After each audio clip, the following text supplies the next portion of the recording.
లోక్సభ ఎన్నికల్లో బీజేపీకి 400 సీట్లు వస్తే రిజర్వేషన్లు రద్దు చేయాలని చూస్తోందని సీఎం రేవంత్ రెడ్డి ఆరోపించారు. ఆదిలాబాద్లో సీసీఐ మూతపడినా ఏనాడు ప్రధాని మోడీ కేసీఆర్ పట్టించుకున్న పాపాన పోలేదని మండిపడ్డారు. అధికారంలో ఉన్న 10 ఏళ్లలో ఆదిలాబాద్కు మోడీ కేసీఆర్ చేసిందేమీ లేదని విమర్శించారు. బలహీన వర్గాల కులగణన చేస్తున్నట్లు ప్రకటించారు. కులగణన చేస్తేనే బీసీలకు రిజర్వేషన్లు పెంచడానికి అవకాశం ఉంటుందని అభిప్రాయపడ్డారు. మిత్రులారా, ఈ దేశంలో కుట్ర జరుగుతున్నది. భారతీయ జనతా పార్టీ, రాష్ట్రీయ స్వయం సేవక్ సంఘ్ ఈ దేశంలో ఉన్న రిజర్వేషన్లను రద్దు చేయాలని చూస్తున్నది. దీనికి ఉదాహరణగా గత కొన్ని రోజులుగా వివరాలన్నిటినీ ప్రజలకు, మీడియా మిత్రులకు వివరించుకుంటూ వస్తున్నా. ఇవాళ మీ ముందు కొన్ని అంశాలను ప్రస్తావించదలుచుకున్నా.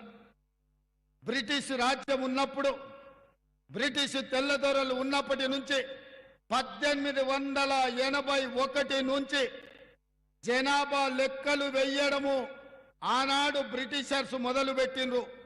అక్కడి నుంచి ప్రతి 10 సంవత్సరాలకు దేశంలో ఉన్న జనాభా లెక్కగట్టి ఆ దేశం యొక్క జనాభాను ప్రపంచానికి చెప్పే విధానం ఉన్నది.